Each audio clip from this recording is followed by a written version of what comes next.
that's what I feel so wonderful about as Dean of Harvard Business School, that we have this opportunity to be a place that can cultivate and develop leaders who can go out and make this amazing difference in so many different ways.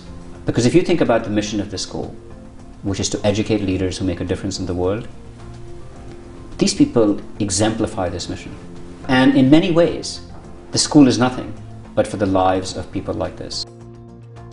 I never made a choice for money's sake. I always made the choices because I was interested in something. I said, this is a challenge, this is so, fascinating.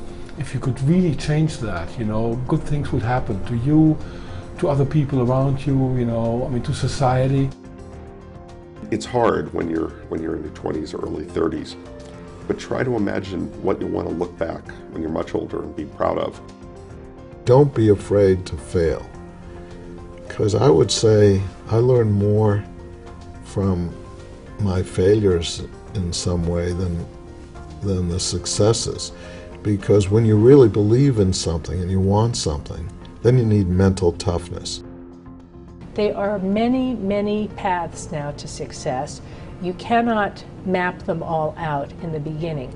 But what you want to do is make choices where you will have success, and then at the next point, find the next place forward. I believe that a lot of people are born in the world today unprivileged, and nobody is really responsible where they're born. And people that are privileged should help these underprivileged people.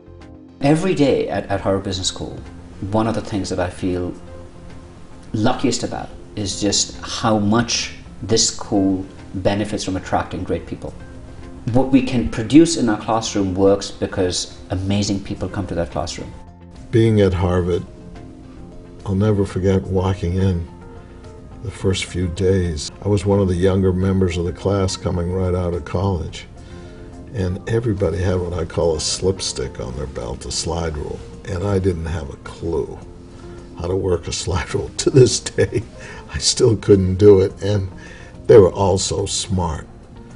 And the wonderful thing was there was such a collection of good, outstanding people. It doesn't have the geography and the diversity that you have now, but it was a great group of people. I learned, a lot, how to bounce off other people's ideas, how the sum of, the parts, can be much bigger than what you can do yourself, And that was for an overachiever like myself, who in Germany, the German system, you do everything on your own. It was a great learning. I got team smart, at the business school. Respect for other people, because I was tended to be the brightest guy in the room, and in business school all of a sudden I was middle of the pack. Other guys were as smart as I was. It was great. So as a student, you effectively are immersed in a sort of endless series of examples of real life business situations. So I think what the school is equipping you to do is to be in situations that, by the way, will evolve over your career, from an entry-level employee to a manager to potentially a leader. And even now, I have had situations in the last year or two where I have had probably from muscle memory rather than from a specific memory, to draw back on experiences from business school to handle complicated things that come up in the context of the office. I went to Harvard Business School right out of college. There were very few women, there were about 11% women, but I felt like I had come home. It fit me. I suddenly was doing things that I cared about. I was working on production. I was working on manufacturing. I had grown up in a family business, in the textile business and then the candy business, where manufacturing was talked about around the kitchen table. Business problems were talked about. And finally, I was having a chance to work in and care about things that felt comfortable to me. So I felt at home. I felt I had finally found my place. I was working as a part-time employee in what was called Gallows Grill at Gallatin Hall, and I was making $1.85 an hour. I decided to apply to get the concession in my second year, and That was my first entrepreneurial effort. It's extremely important to be lucky, but you also have to grab that moment. Otherwise, if you think too much about whether you should take that moment or not, you can lose that opportunity.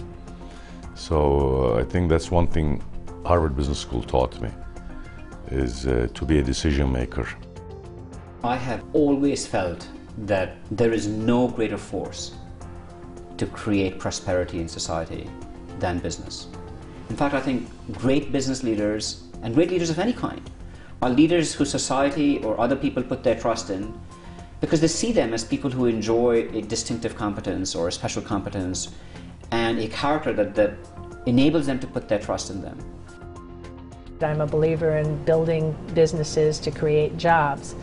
What I've found in government is that it is very useful to have these skills and beliefs and to be able to work with public-private partnerships. Half of the people in this country who own or work for a small business. So we have tremendous power to make sure that small businesses and entrepreneurs get the kind of tools that they need so that they can go off and do what they do best, which is grow their companies and create jobs. So when you think about a role that you might play, either as an entrepreneur, creating jobs, growing a business, or as somebody who is a vital key of one of these small businesses, you know that you are part of the fabric of our economy, that without people who understand how to take that next order, get that bank loan, hire the next people, create the next innovative product, move forward, we can't have a vibrant economy. I think Baupost is incredibly successful, and the metric that I would give you is that virtually everybody that has ever been connected with the firm in any way, from employees to clients to advisors to counterparties to business partners, have all benefited from the experience. The even more important part to me is what we've created internally, which is just a great culture. It's an environment where people support each other, where people are frankly rewarded for collaborating and for being a team player. We value the contribution of every employee. I've always viewed my employees as partners of the business, and that's led to intense employee loyalty and a great culture. We had a certain, culture, a certain footprint. I mean, we imposed, our footprint, almost on every acquisition we did, and it always worked. This time, we had a business with completely different skill sets, different kind of people. I mean, people who design a fragrance have nothing to do with a guy, who researches, chemicals, for detergent. So we really underestimated how different the business was, and it taught me tremendous respect, for other businesses and for people who run other business successfully. I learned, that there's often, people who maybe not be able to articulate, their vision very clearly, but who've worked on something for 20, 30 years, who know everything about it, who are incredibly good at it, and there's no way you can ever, catch up with them, and so because they're so good. So that was a huge, huge lesson.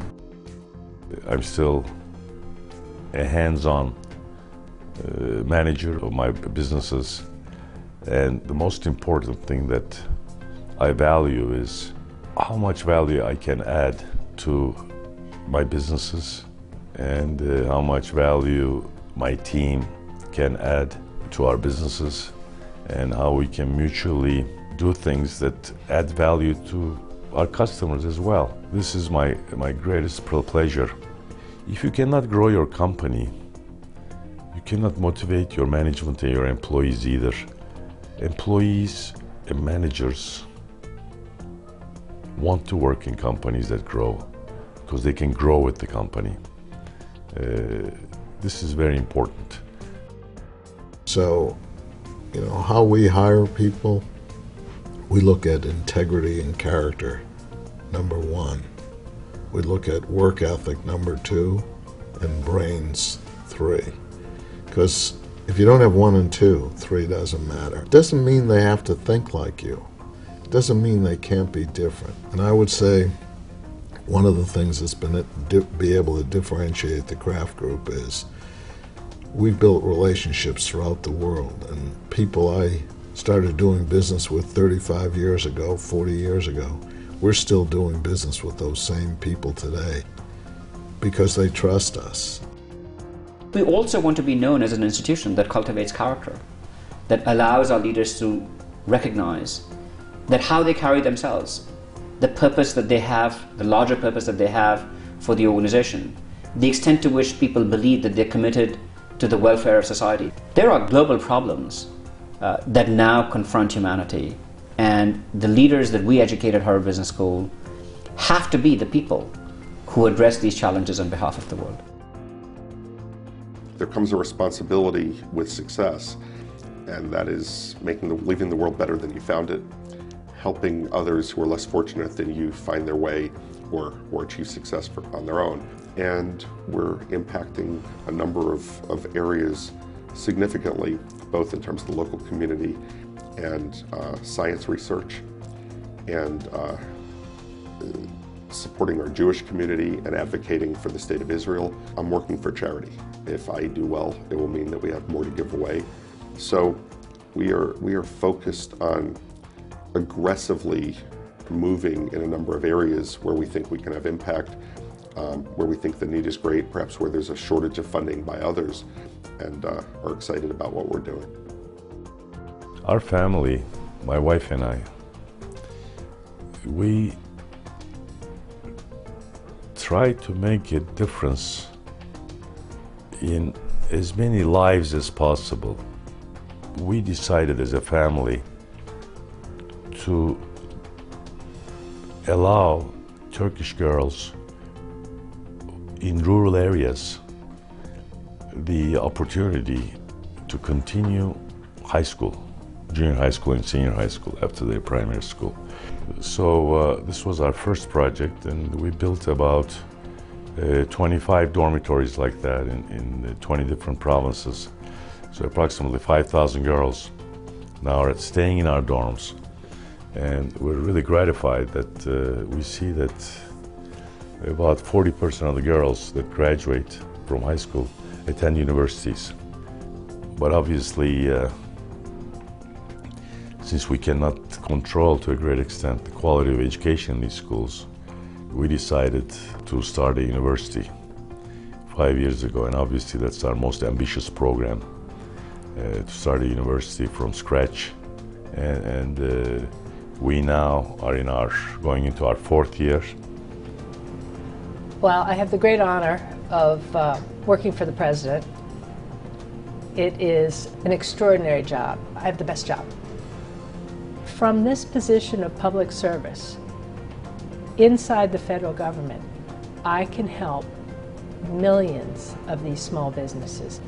And when I travel around, and I've been in 34 states now as the SBA administrator, I always visit small businesses, have roundtables of small businesses and bankers and others, and I've walked into so many after this difficult recession and debt crisis and had them say to me, "You saved my business." They're entrepreneurs that are driven by forces beyond just making money and growing their company. They know they can make a difference. They know they can hire people in their community. They know that they can provide a stable workforce with health care and treat them like family. This is what I think we are all trying to work to promote and preserve, which is the ability to be in this country, to grow a business, to be part of a community, and to help create an economic environment where many, many people have the ability to prosper. Most of all, at this point in my life, I'm privileged to be involved in philanthropic activities and trying to do things that will make this community better for my kids and my grandkids and hopefully their grandchildren. One of my sons runs the Boys and Girls Clubs in Boston, but helps out running our foundation, and I'm proud to say that in the New England region we give to 4,000 nonprofits, either in kind or cash gifts, and it's a privilege to be able to do that and use the power of the franchise to do that. Go out and try to touch your community in a way that makes it richer. Reach out to people who don't have chances. Try to plant seeds in environments where 10, 20 years from now, 30 years from now, good things will happen, because that's good for your kids and grandkids. You basically told my shareholders, look guys, I'm going to quit, because I need to focus on this. And they said, no, you're not quitting, you take a sabbatical. And by the way, what are you doing? He said, well, I'm going to create a bone marrow donor center in Germany. We started this in 1991, and we very quickly were the biggest, donor center in the whole world. We're very innovative in donor recruitment, but also in donor retention. I think we have to give back. And if you ask me what I'm most proud of, it's my non-profit work. By a long shot, hands down. He said, we erase everything from your record, but one thing, I would always take, leave DKMS on the record. When I talk to our alumni, they marvel at what happens in our classrooms because they surround themselves with extraordinary people. I also think it's very often what then gives them the inspiration to make sure that when they go out in the world, they take that lesson with them. So find out what you love. Figure out how you go for it. Pursue it. Be passionate about it. Love what you do. And then collect good people around you. Only hang out with good people. You're privileged to be at Harvard Business School. The people you associate with, the disciplines you'll develop are very special. We set up a fellowship fund so that young people like myself can go to Harvard Business School and hopefully do well, and then have a chance to come and give back. And I realized that I had it maybe not completely correct, that women are different from men, and that what you want to do if you are a woman is find the goals and the place that are right for you. Listen to what it is that you love and are responding to. And that for each student that's different. So don't look at the person next to you and what they're choosing and what job offer they're getting. It's irrelevant to you. It has no meaning. What's important is what's right for you at that moment for that step, and how you can do a great job and work hard and fulfill whatever it is the objective is, the outcome is that you want to do in that step. You've heard this a million times, but nobody looks back and wishes they had spent more hours at the office. And those nights at home with the family, those dinners around the table are precious, and time goes unbelievably quickly. So bottom line, do what you love, but think about the things, not just about what the work itself is, but also what it means in terms of personal sacrifice, what it means in terms of personal opportunity. I propose that every new member of the incoming class appreciate that they're putting a lot of weight on their shoulders by having accepted to be a member of the community of Harvard Business School. For a student that is privileged to go to Harvard Business School, he or she has to appreciate that they have more responsibilities than graduating from Harvard Business School and make a lot of money. You don't have a lot of money to be involved in social responsibility. You have to have a good mind and a good heart to do it. You can contribute without money as well, with your brains and with your efforts.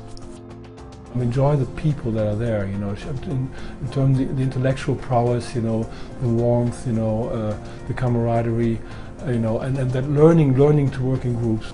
And you can be a nice person and still successful in business. You don't have to be a cutthroat. It's not a zero-sum game. It's, that's something I think I learned in the business school, 1 + 1 can be 3. And it doesn't need to be, either you win or I win. That's nonsense. Everybody can win.